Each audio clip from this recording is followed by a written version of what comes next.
I'll go right up your nose! Whoa, whoa, whoa! You wouldn't hit a woman. That's a woman? Wait a minute! Who are you? Fuck this shit, I'm out. Oh my god, bro. Oh, hell no, man. What the fuck? So, you want better aim, huh? Well, in this video, I'm gonna give you the full guide on how to get better aim. In this video, I will not be showing any of the use of MS, macros, or any of that situation, as that's a separate discussion about PvP. In this, I'm only going to be focusing on talking about the crosshair, the DPI, the sensitivity, and many other factors that gets involved when it comes to aiming in Roblox Bed Wars. But this doesn't just apply to Roblox Bed Wars. It can apply to all aiming games, including Arsenal, Rivals, and other similar games. This can even apply to Valorant, CSGO, and many other games outside, if you know how to experiment or want the time to get better. So without further ado, let us begin.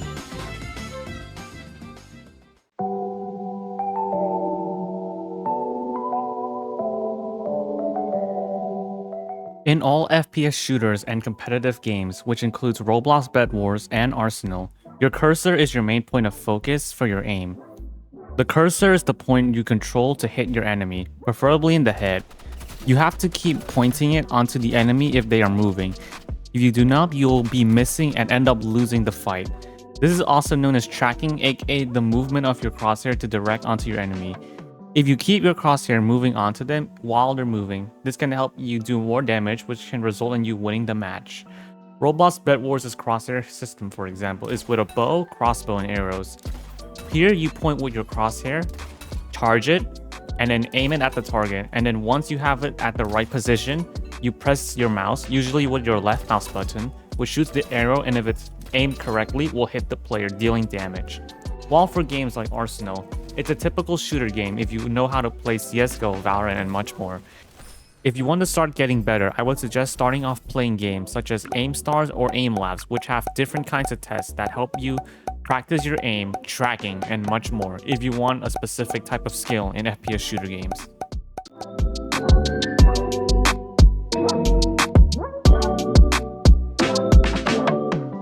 Sensitivity, or DPI, also known as dots per inches, is in your mouse, shows how many pixels your mouse or cursor moves per inch. The general rule of thumb is the higher the number, the more pixels, aka the faster your cursor moves around pixels. Now, there are many, and I mean many, different factors that gets involved in this section, so I won't go too deep into this video, but the TLDR is that the DPI can be adjusted in usually two common ways. The first is in Windows. By going into settings and into mouse settings, you can adjust your mouse speed as well as your scroll speed. Here, you can adjust it to go either faster or much slower, depending on your personal preference. The second is your gaming software. Now, what I mean by gaming software, depending on the mouse you own, if your mouse is preferably a gaming mouse, has a software built in, download it from the website of your manufacturer, and then install it and run it, and then you can adjust your DPI, your sensitivity, and many other things depending on the type of software you're dealing with. Now I talk about DPI and sensitivity a lot, but what are the difference? DPI is just for your computer overall, but sensitivity is for your in-game in general. So for Roblox, in the Roblox settings, there's a section called camera sensitivity. This is basically like your DPI, but for your camera movement. So if you hold down your right click button and then move it around, usually it should be slower or faster depending on how high or how low your sensitivity is. Meanwhile, for Valorant and other games, they have different settings that can adjust the speed of your cursor, which can drastically impact your aim. Another factor that not many people look into is mouse acceleration. By going to additional mouse settings and going to pointer options, mouse acceleration is enabled by default. Now, what does this do? Well, it actually increases the motion and movement in your cursor, which means your DPI sensitivity is actually incorrect, or like it throws you off. So by disabling this, your DPI and sensitivity will be pretty accurate. how to put all of this to good use. Now, different games such as Roblox, Valorant, and much more all have different ways in how their sensitivity works. For Valorant, the lower your DPI, the better, due to you constantly having to hit the head rather than constantly hitting body shots in general. While for Bed Wars, Osu, and many other games, it is recommended you go for higher DPI settings so you always have fast flicks or always a 360-degree view on your enemy. Now, what is the best setting? The thing is, the best DPI setting will always be different for each individual. But in my opinion, if you want the most accurate aim in your opinion, practice yourself. If you find the setting you like yourself and no one actually can replicate your exact settings, that shows that you have found the perfect sense for yourself. Now, just because you have all of this doesn't mean you actually are good at your aim. Just because you have nailed down the setting that you want to use as well as your preferred sensitivity does not guarantee you will actually have good aim. One factor that a lot of people don't look into is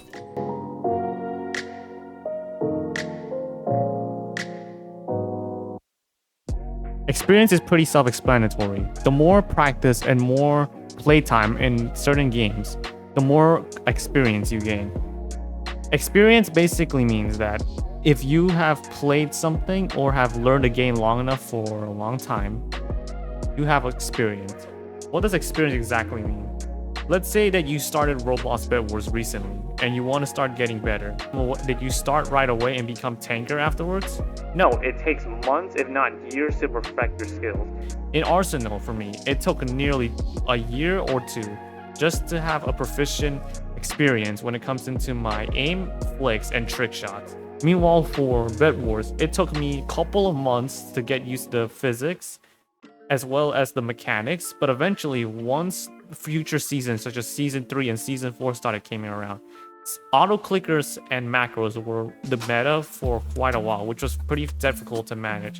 So it takes a while to build on and adapt to certain new changes and playstyles, which is why experience is always important. The more experience you have, the more easy it is for you to get used and adapt to certain challenges when it comes to getting better aim in certain games. I'll explain it already in PC in the first two parts, but I'll also include a section for mobile players that also need help on their experience. I'll leave it to this guy to explain. Alright, so this is the mobile part of how to get good aim. So, if you guys want good aim, I'm gonna give you guys 3 tips which you guys can use and hopefully they help you guys. So, tip number 1. Usually what a person does is move left to right when they're interacting with you. So what you can do is just like predict where they're gonna go. So what I mean by this, if they're strafing to the left, have that pre-fired and then shoot it when they're at left, if you get what I mean. If they're moving to the right, do the same thing. And I'll show you an example of this so you guys get what I mean and you're not just like wondering what is this guy saying, right? So yeah, that's tip number 1. Tip number 2, flick the bow button, because I don't know why people don't do this more, but if you flick your bow button, you can just like, if they move how you don't expect them to, you can just flick it and like aim it where they think. As you can see right now, this is what I mean by predict, like where they're gonna move. I missed a couple of shots because they weren't moving how I was expecting them to, but I still got 3 shots, more than they did at least. So yeah, I still ended up getting an advantage. And as you can see right now, that's what I mean by predicting it. And you can see I hit like 8 shots in a row. So if you just predict where they're gonna move and like just flick as well, you can really kill them like quite easily. Like I flawlessed him right there. Oh, and yeah, also make your bow button bigger so it's easier to reach and you can like click it faster, if you know what I mean. Now that we've gone through all of the guides on how to get better aim, what does this lead us to? Well, I'll show you. Don't know what to do, how to do it. Know that I should leave, but I hate it. Know that you're not the right one. Hold me like you hold me, and if it's over, let's pretend. For one more night, for one more night. It's just too hard to move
I genuinely want to thank you all for watching this tutorial that I made. This tutorial took me a long time to make, and it took me a while to find the right people to collab with. I know that my upload schedule has been pretty crap recently, with my last upload being over 11 days ago. But I genuinely want to keep uploading because I genuinely care for you all, and I want to make the best content not just for competitive players, but I want to make the best content for individuals in general who just want to have a good laugh watching a video. If you guys want to win giveaways and other sorts of rewards, or just want to engage in a fun community, I have recently updated all of the stickers and emojis in my Discord server. So if you wish to come check them out and also want to win some rewards, I'll leave the link in the description below. I have also made my merch all 5 Robux each, as I recently gained some complaints about the expensive prices of 10 Robux per clothing. So I decided to make it all 5 that you all can buy at any time. Before I end off the video, I also want to showcase all of the fan art I received over the past few weeks. Every time I look at these fan arts, it reminds me of the community I've created, and I genuinely want to thank you all for all of the support you guys have given me. And I can't wait to continue soon. I'm currently going to be on a break for a couple of days, but once I'm back, I'm going to be making as many videos as I can, because I genuinely want you all to have a smile on your face. So yeah, thank you, and I'll roll out the outro now.